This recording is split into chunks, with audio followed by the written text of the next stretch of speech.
Bonjour à toutes et à tous, plutôt bonsoir à toutes et à tous, à l'heure où on tourne cette vidéo. C'est Isé et les comics, et aujourd'hui on se retrouve pour mes achats comics du mois. Qu'est-ce que j'ai acheté? Eh ben, vous allez le voir dans cette vidéo. Alors c'est un petit peu lourd, faut s'y prendre à deux mains et voilà les achats du mois. Comme vous avez vu, il y a beaucoup de Marvel.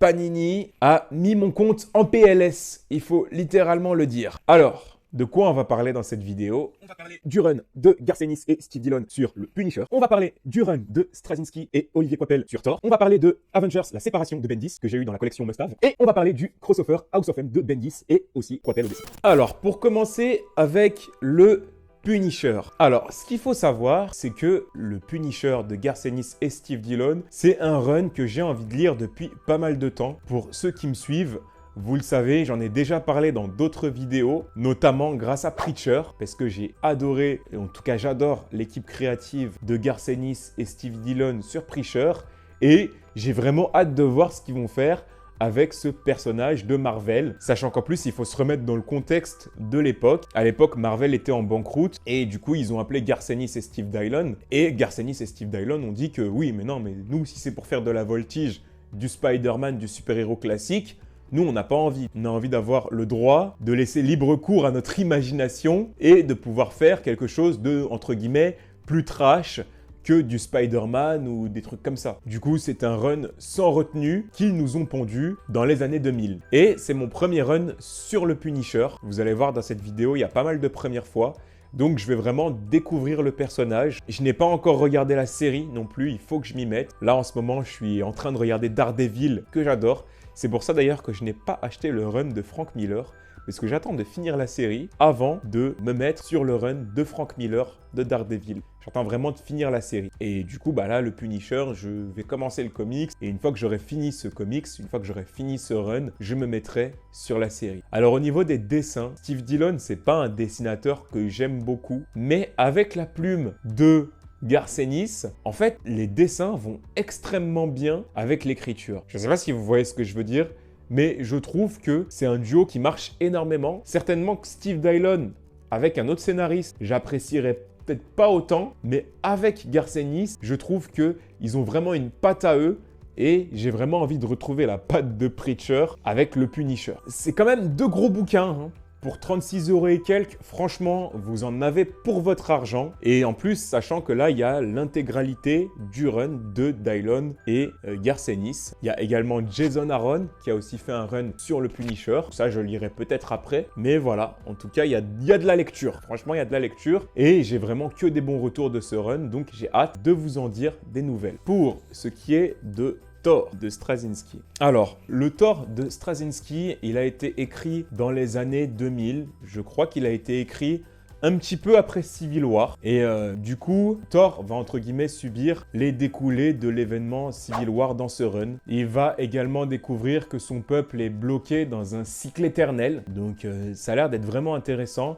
Le dessin d'Olivier Coipel est vraiment génial. J'ai encore jamais lu du Olivier Coipel, mais rien qu'en ayant feuilleté le tome dans la boutique, j'ai déjà adoré, j'ai déjà eu envie de lire, ça m'a déjà donné envie de lire. Rien qu'en feuilletant les pages, c'est vraiment... Et en plus, c'est un Français, donc honneur à la France. Là, pareil, il y a l'intégralité du run.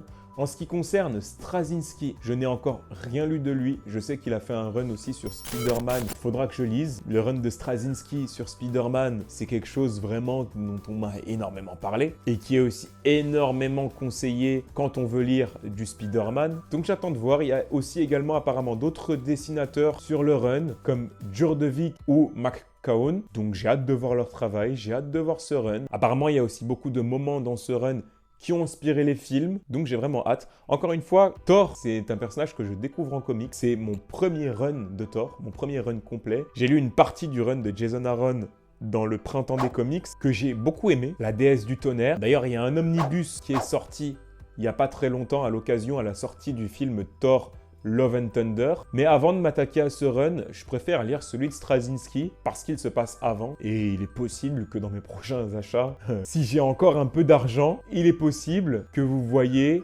le Thor de Jason Aaron en omnibus, si mon compte en banque me le permet. En tout cas, hâte de découvrir, je vous en dirai des nouvelles. Pareil. Ensuite, Avengers, la séparation. Dans la collection Must Have, alors la collection Must Have, c'est le genre de collection que j'aime beaucoup. Ce genre de collection, que ce soit chez Panini ou alors chez Urban. Maintenant, ce qui me frustre un petit peu avec ce genre de collection, parce que moi je suis quelqu'un qui est très complétiste et je suis un grand collectionneur, c'est que dans ces collections, parfois vous avez des récits complets, donc c'est-à-dire que début du run jusqu'à la fin du run, mais parfois vous n'avez pas l'intégralité du run. Par exemple, pour le printemps des comics, vous aviez le Venom de Donny Cates, vous n'aviez que le tome 1. Si vous vouliez continuer le récit, il fallait acheter les autres tomes chez Panini. Quand je parle de ce genre de collection, je ne les critique pas. Je parle juste du fait que vous n'aurez pas forcément toute l'histoire de l'œuvre que vous lisez. Après, ces collections sont vraiment bénéfiques pour l'univers du comics. Elles aident des novices à se lancer dans l'aventure avec des prix relativement bas, ce qui leur permet de voir si ça leur plaît avant de se lancer dans le grand bain, qui est, il faut le dire, plus onéreux. Là, c'est un peu la même chose, c'est-à-dire que Avengers, la séparation, qui fait partie du run de Bendis, dans cette collection n'est pas complet. C'est-à-dire que vous n'avez pas tout le run de Bendis. Vous avez, je crois, 5 numéros du run de Bendis. Mais vous avez l'arc, la séparation, qui va amener à beaucoup d'événements. Donc apparemment à la séparation, si je me souviens bien, il va y avoir donc des Avengers qui vont être tués et donc il va y avoir des dissensions dans l'équipe et c'est ce qui va amener House of M, dont on parlera juste après. Mais en tout cas, là, dans ce must-have, vous avez l'arc. Donc ça, c'est vraiment bien et c'est un arc qui est vraiment important. Bendis, qui est un scénariste que j'aime bien. J'ai lu notamment le Ultimate Spider-Man qu'il a fait. Les 2 premiers omnibus, il faudrait que j'achète le 3e et le 4e. Mais encore une fois, le compte en banque me permet de moins en moins de claquer des 90 balles dans des omnibus. Mais ça sera fait. Étant un éternel fan, je pense que ça sera fait. En tout cas, vous avez un arc qui est très important pour l'univers Marvel, ça c'est à noter. Alors n'hésitez pas à me dire dans les commentaires si le run de Bendis, l'intégralité du run de Bendis sur les Avengers a été réédité, parce que c'est un run que j'aimerais lire dans son intégralité, surtout si j'aime bien la séparation, j'aimerais bien me faire tout le run. Peut-être qu'il a été réédité en Marvel Deluxe, je sais pas. N'hésitez pas à me le dire dans les commentaires et n'hésitez pas à me dire ce que vous avez pensé de ce run, mais Bendis c'est quand même quelqu'un qui a été important pour Marvel. Alors, j'en attends beaucoup de lui à travers la séparation et à travers House of M. Parce que moi, quand j'ai lu du Bendis, c'était sur Ultimate Spider-Man. Et Ultimate Spider-Man, c'était vraiment un récit qui était fait pour les nouveaux lecteurs. C'était un récit qui était très simple. Il avait vraiment pour vocation de faire connaître un nouveau lecteur qui était Spider-Man, qui était Tante May, qui était Docteur Octopus, Venom et un petit peu tout l'univers Marvel dans une terre parallèle. Là, on est dans la continuité, on va arriver sur de gros events qui vont avoir de grosses répercussions. Donc, j'en attends un petit peu plus de Bendis au scénario. N'hésitez pas à me dire ce que vous en avez pensé dans les commentaires. N'hésitez pas à me dire ce que vous pensez aussi de Ultimate Spider-Man. Ultimate Spider-Man, moi, c'est une série que j'ai beaucoup aimée, que j'aime beaucoup. Mais en termes de scénario, c'est quand même quelque chose de très simple. Ça se lit d'une traite, c'est vraiment pour les nouveaux lecteurs, pour faire kiffer le nouveau lecteur qui ne connaît pas forcément l'univers de Spider-Man. Maintenant qu'on est dans la continuité, qu'on est sur des crossovers, j'en attends un petit peu plus de lui au niveau scénario.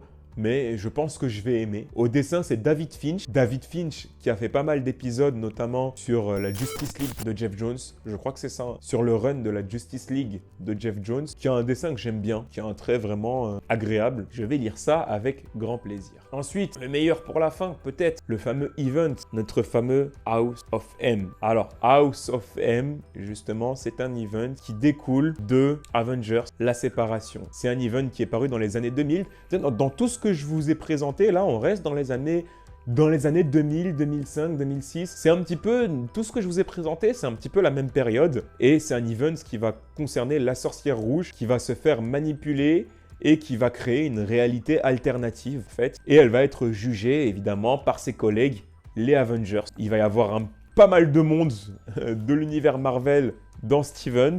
Il va y avoir les Avengers, il va y avoir les X-Men, c'est vraiment un gros crossover. C'est un crossover qu'on conseille énormément aux nouveaux lecteurs de lire House of M. Au dessin, c'est Olivier Coipel qui comme dans Thor, a un trait vraiment unique, je trouve. Il a vraiment un trait que j'apprécie. C'est le genre de comics où, vous voyez, quand je l'ouvre, ça me donne vraiment envie de le lire. Même si je connais pas l'histoire, ce qui va se passer, rien qu'au dessin, ça me donne envie de lire ce qui va se passer. Et alors l'histoire encore plus. L'histoire c'est énorme. C'est d'ailleurs apparemment ce comics qui a inspiré la série WandaVision que j'ai vue, que j'ai beaucoup apprécié. J'ai beaucoup apprécié WandaVision. Donc lire l'event en comics avec beaucoup plus de personnages, je pense vraiment que je vais kiffer.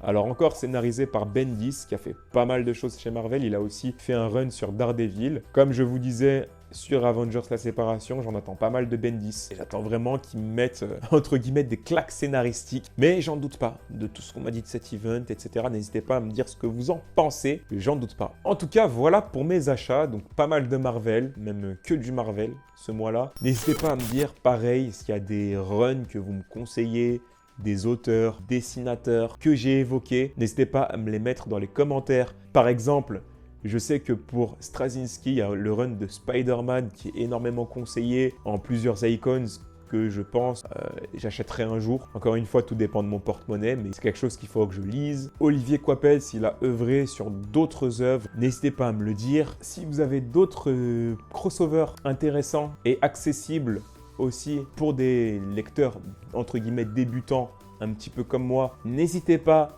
à les mettre dans les commentaires. Chez Marvel, il y a aussi l'event de l'infini avec le gant de l'infini qui me fait de l'œil aussi, me fait beaucoup d'œil, l'event avec Thanos. Je sais qu'il y a Siège aussi qui arrive justement dans les années 2000. Après la séparation, etc., ça va jusqu'à Siège. Donc n'hésitez pas, si c'est des events qui vous parlent, n'hésitez pas à me le mettre dans les commentaires, ça m'encouragera à les lire. N'hésitez pas, encore une fois, à vous abonner. Ici, on parle de comics, on essaye de faire une vidéo par semaine, pas toujours, mais on essaye. Mais en tout cas, le contenu est toujours de qualité. Pareil, si vous avez des suggestions de vidéos que je pourrais faire ou de thèmes, n'hésitez pas à me les mettre dans les commentaires. C'est toujours un plaisir de discuter avec vous dans les commentaires, de partager autour de cette passion qu'est le comics. Donc voilà, abonnez-vous. Et sur ce, la lecture apaise l'esprit. Lire des comics, ça apaise l'esprit, mais aussi lire des mangas, lire des romans, etc. Et à bientôt sur Isé et les comics.